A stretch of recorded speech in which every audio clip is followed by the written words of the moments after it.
Hi, I'm Dr. Boyce Watkins from Your Black World, and you know how excited I get when I get a chance to introduce scholars to you that I think are just tremendous assets to the community. And I've got on the line an interesting, very interesting brother by the name of Benjamin Dixon. Well, And Benjamin is or Ben, should I call you Ben? Is that hey, Ben works fine. okay? And Ben is a he's a PhD student now, but Ben really impressed me with the work that he's doing, on his platforms with his radio show.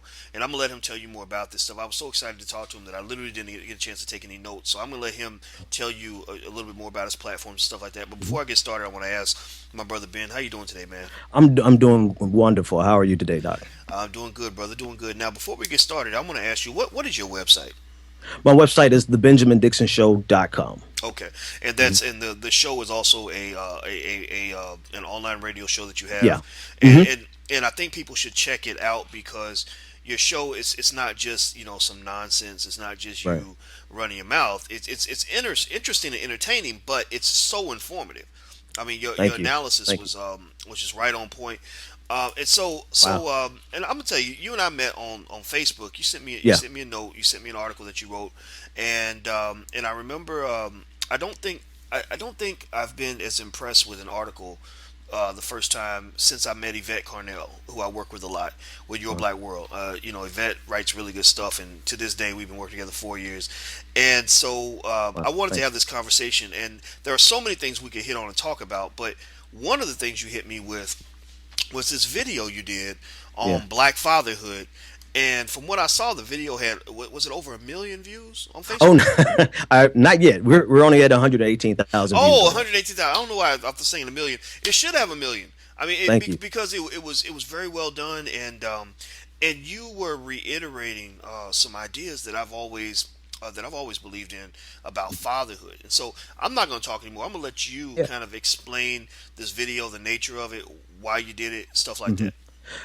So the video was really, even though I consider it pretty, well produced. It was really spontaneous. My brother produces with me the show and the videos, and we were sitting around working on the next show that was coming up the next day, the radio show, and he really just spontaneously said, "You need to speak on Black fatherhood because it's something I talk about all the time." And he's really helpful in that way that he gets tired, and my wife too. They get tired of me talking about things so much, and they finally say, you need to open up your mouth and just talk. And so that's how the radio show was birthed, and that's how the video was birthed. And so he grabbed the camera and went outside, and I scribbled down a couple of notes. But a couple hours later, the video was done and edited, and it was really just speaking from a personal experiences. The event that actually sparked it was someone saying, man, complimenting. They felt it was a compliment to say that you're such a great example of a black father. But to me, it was an insult because I know nothing personally. I know there are bad black fathers out there. There's no question about it. But in my circle, in my world, I know nothing but good black fathers. And so everything that I do is like it's just what I do. I don't need a pat on the back for the things I do because that, anything less, my circle will castigate me. They'll outcast me because all we do is raise our children. We take care of our families. We want them in the best schools. And so that was the my heart in the matter was it's I'm not trying to throw the compliment back in her face, but I wanted people to understand that we have this image of the black father that is perpetuated, that's promulgated by media that is not conducive, was not in sync with what reality is. Yes, they're bad black fathers, but there's bad fathers in every demographic. And so, just speaking from the abundance of my heart in terms of my personal experiences, what I do for my family, but I do them because I learned it from other black fathers. So, That's so interesting. And what really definitely caught my attention in your video was when you were saying, look, don't congratulate me for doing what I'm supposed to do. absolutely, absolutely, And it is interesting that we tend to set the bar so low on black yeah, fatherhood. I mean, just it's like show up. right, just show up, just make the baby, which takes a couple of minutes to, or a couple of hours, Oh yeah, depending on how you work.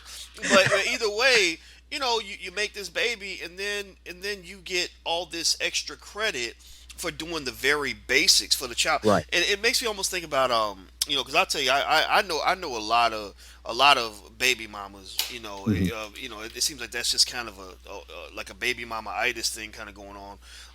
And I'll hear a young woman say something like, well, yeah, he's a good father because he buys the kids Christmas presents and he buys diapers, every 2 weeks. I said, but look at how much money you're spending every day taking care of this Right. child.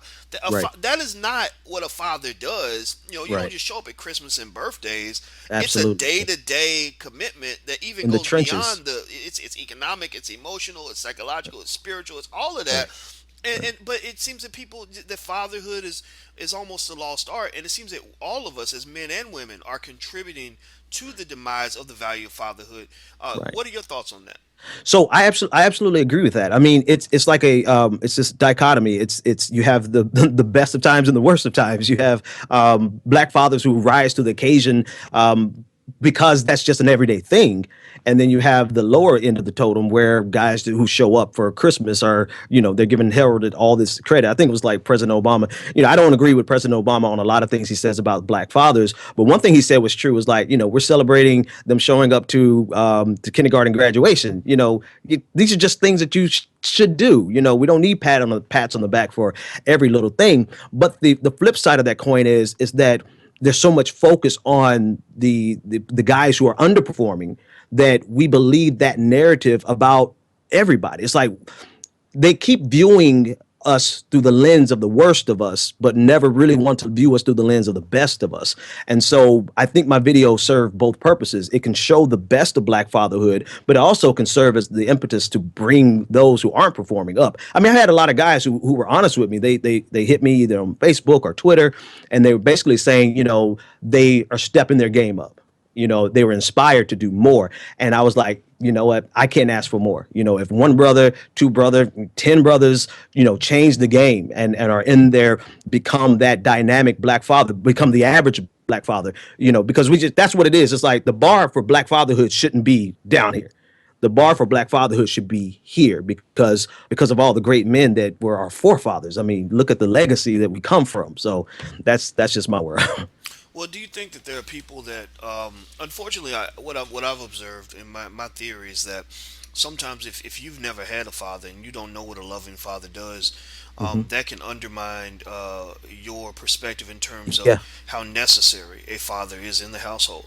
absolutely. Have you seen a sort of a trend in that as well, where, because the narrative it seems is that black men they just don't want to be fathers. That's what some people believe. Right, right. They love their kids less, than other human beings and all these other things. That's not what I've seen in terms of people Absolutely. that I know. Do you think that there's just kind of this almost a multiplier effect where people without fathers, they grow up, they have children, and they say, well, the father is almost an optional accessory as opposed to a necessity to the child's life. I mean, I'd be foolish to deny that reality. I think that is a reality. But I'm the glass half full kind. Was it reasonably optimistic is one of my catchphrases. I'm reasonably optimistic, but I'm actually pragmatic, in the sense that the missing fathers, there was a narrative because it was part of reality. It wasn't the total reality.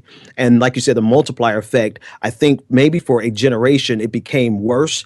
But I noticed something when I lived in South Florida down in Pompano Beach. I, grew up there in high school. I realized as I used to walk from the school through the hood to my dad's church that I saw more examples of young guys walking their kids, taking care of their kids, doing all these things. And I think what I learned from that is that even though this generation may have been raised by single mothers, I think they look at the absence of fathers and say, I know what to do now because of what wasn't done for me.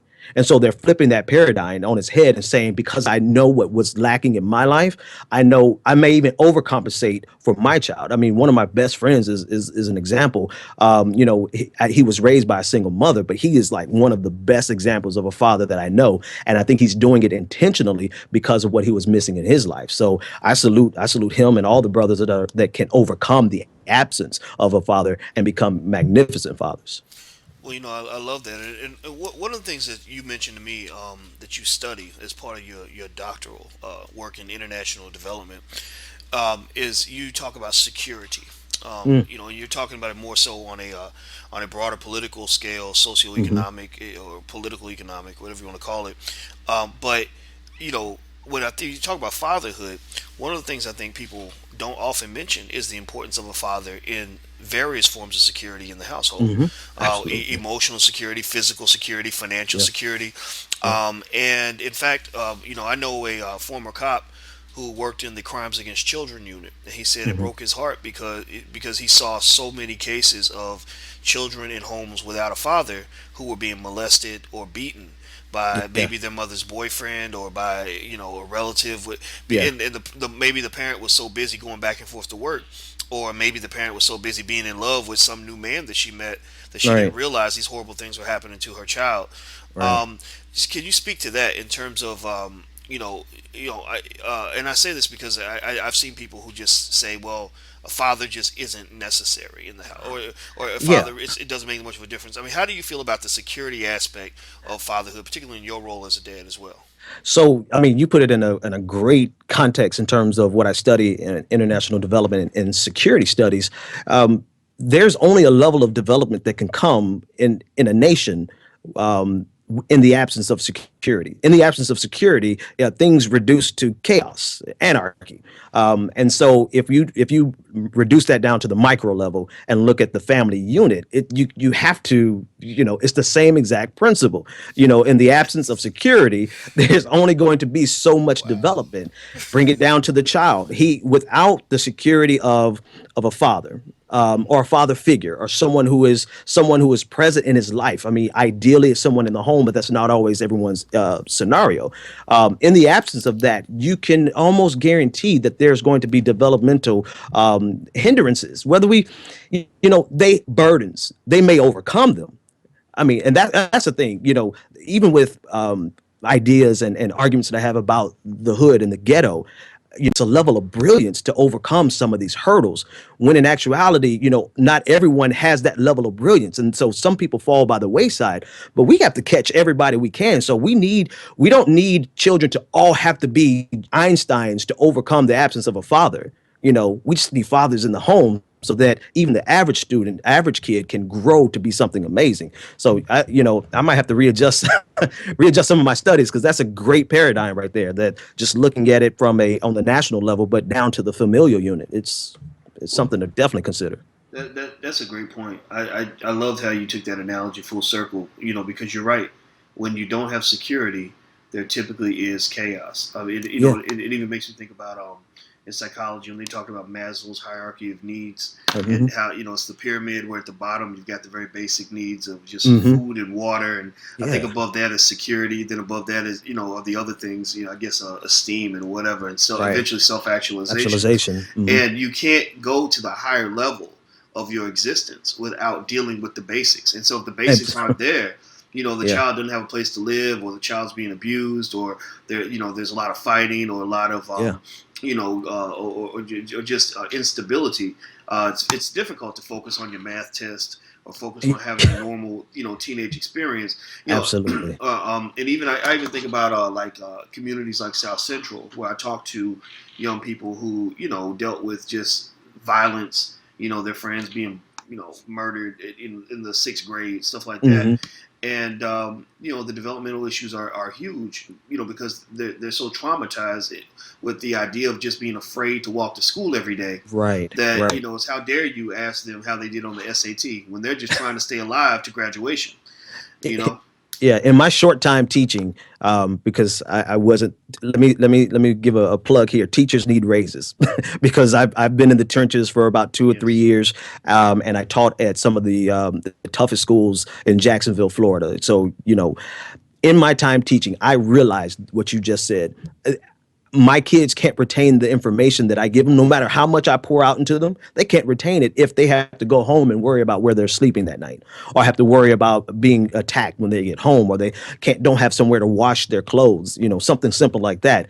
So all of those levels of security that are missing when you don't have a familial unit, we can't ask them. Like you said, how dare we ask them to perform on the SAT when they're competing against people who have everything plus tutors, and they don't even have a couch to lay on sometimes. Mm. Wow. Well, you know what? I can talk to you all day, man. This is a great conversation. I want people to know I'm gonna talk to you a lot in the future. Thank you. I can already see that, man.